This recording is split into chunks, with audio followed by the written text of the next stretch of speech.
আজকে কিছু কথা শেয়ার করব।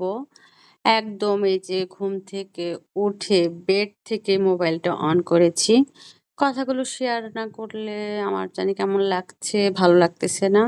তো সারাদিনে সবকিছু ট্রাই করার চেষ্টা করব, বাট জানি না কতটুকুন দেখাইতে পারবো।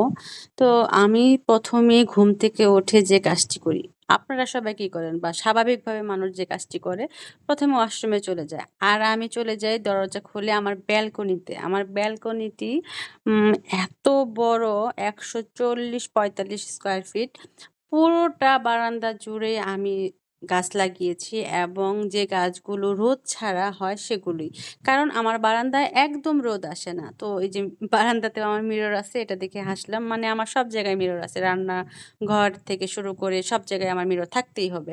তো এই যে আমার এই গাছগুলি, কারণ রোদ আসে না। রোদ না আসলে তো সব গাছ হয় না। খুব কষ্টে এই গাছগুলোকে ফুল ফোটাই। এই যে সিসি ক্যামেরাও কিন্তু আছে, সাবধান সবাই। তো একটা মানে ঘটনা ঘটার পর থেকে ক্যামেরাটা লাগানো হয়েছে। বাসার চারদিকে ক্যামেরা আছে। তো করলা খেয়ে বিচিটাও ফেলি না। এই যে গাছ হইছে মাশাআল্লাহ, ফুল ফুটছে, আর টাকার গাছ লাগাইছি। টাকা, টাকা, টাকা হবে এখন থেকে। তো এই বারান্দা দেখাইতে, দেখাইতে তো অনেকটা টাইম চলে যাচ্ছে, তাই না? তো কয়েকদিন টানা বৃষ্টি হয়েছিল। এই নতুন একটা ফুল ফুটেছে।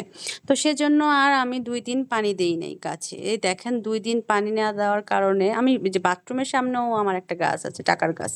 এটাও দেখেন পানি দেওয়া হয় নাই। তো কি হইছে, পাতাগুলা একদম নেতায়া গেছে। তো একটু পানি স্প্রে করে নিলাম। আমি ফ্রেশ হইনি। চিন্তা করেন, এই রোদ আমার সানট্যান পড়ে যাবে। রোদ মানে তাপ লাগতেছে, সূর্যের তাপ আসতেছে। তারপরেও আমি এত গাছ ভালোবাসি। তো ওইসব করে ফ্রেশ-ট্রেশ হয়ে এখন তো ব্রেকফাস্ট করতে হবে, তাই না? তো ব্রেকফাস্টে যেটা কয়েকদিন থেকে হচ্ছে, পাউরুটি সেকে দুধ চায়ের মধ্যে ভিজায় খেয়ে নিচ্ছি। আর এই যে ১ বক্স পেঁয়াজ আমার খালা কেটে দিয়ে গেছে। ঢেঁড়স ভাজি করতেছি, বাচ্চারা পছন্দ করে। আর আজকের সবজিগুলি সত্যি আপনাদের ভাইয়া এত টাটকা ফ্রেশ নিয়ে আসছে। এতদিন পর আমার খুব ভাল লাগলো। মাঝখানে একদম পচা বাজার নিয়ে আসতো। মানে ওই যে বাইকে বসেই বলে এটা দেন, এটা দেন, আর কি যে দিয়ে দেয়। আর আজকে খাবো মাছ, কারণ অনেক দিন থেকে মাছ খাই না। আজকে ইচ্ছা করেই বলছি যে একটা মাছ আইনো তো। আর এই যে রাইস কুকারে আমার ভাত হয়ে গেছে।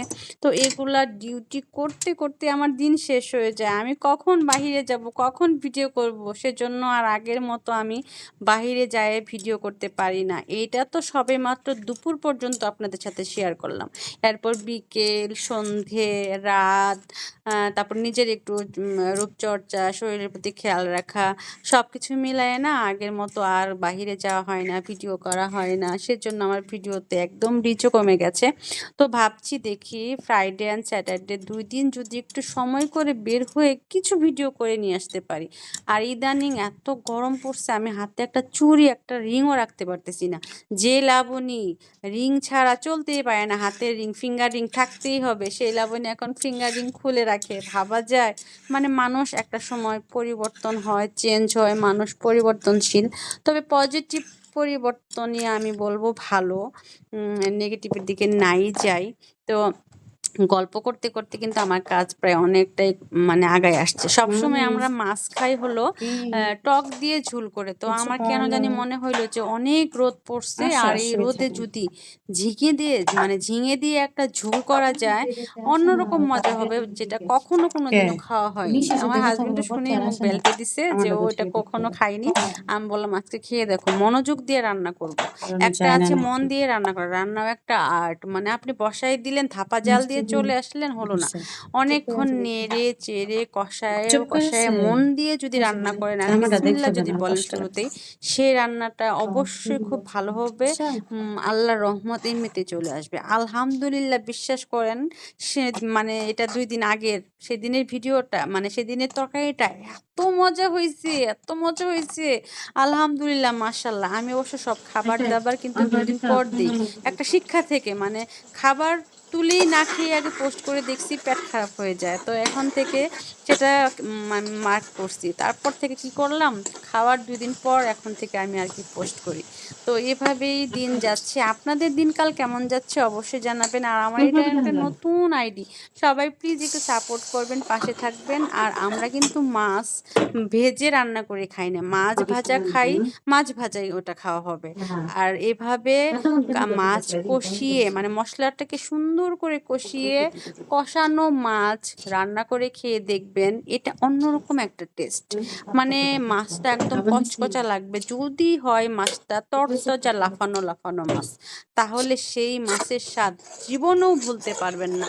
এটা আমার বাস্তব অভিজ্ঞতা। আমি আমার অভিজ্ঞতা থেকে বলছি, আপনারা একটা নড়াচড়া তরতাজা মাছ রান্না করে খেয়ে দেখবেন আর নেতায়া যাওয়া মাছ খেয়ে দেখবেন, তাহলে পার্থক্যটা বুঝতে পারবেন। অবশ্যই দেশি মাছ। আমি কিন্তু সবসময় দেশি মাছ, দেশি মুরগি, দেশি গরুর মাংস এগুলা খেয়ে থাকি। এগুলা সত্যি খুব অন্যরকম টেস্ট। আর কি বলবো, সত্যি মাছটা সেই সুন্দর ছিল। মানে দেখে মাশাআল্লাহ স্বাদ ছিল, সত্যি কথা। আসলে আমি ভয়েস দিতে গিয়ে একটু ডিস্টার্ব ফিল করতেছি। সাইডে খুবই ডিস্টার্ব করতেছে। আমি আর ভয়েস দিতে পারছি না। আপনাদেরও কিরকম হয় ভয়েস দেওয়ার সময় কলিং বেল বাজে বা বাচ্চা ডাক দেয় বা হাসব্যান্ড একটা কিছু শব্দ করে ফেলে, কাশি দিয়ে ফেলে, হাঁচি দিয়ে ফেলে, ফ্যান অন করে ফেলে, এসি দিয়ে ফেলে, করুন। আর আমার এসিটা তো অনেক ওল্ড মডেলের, অনেক সাউন্ড হয়। আবার বললেন না যেগুলো আমি বলতে আসছি না, এরকম প্রবলেমে পড়ি আর কি ইদানিং, মানে সবসময় ভিডিওতে।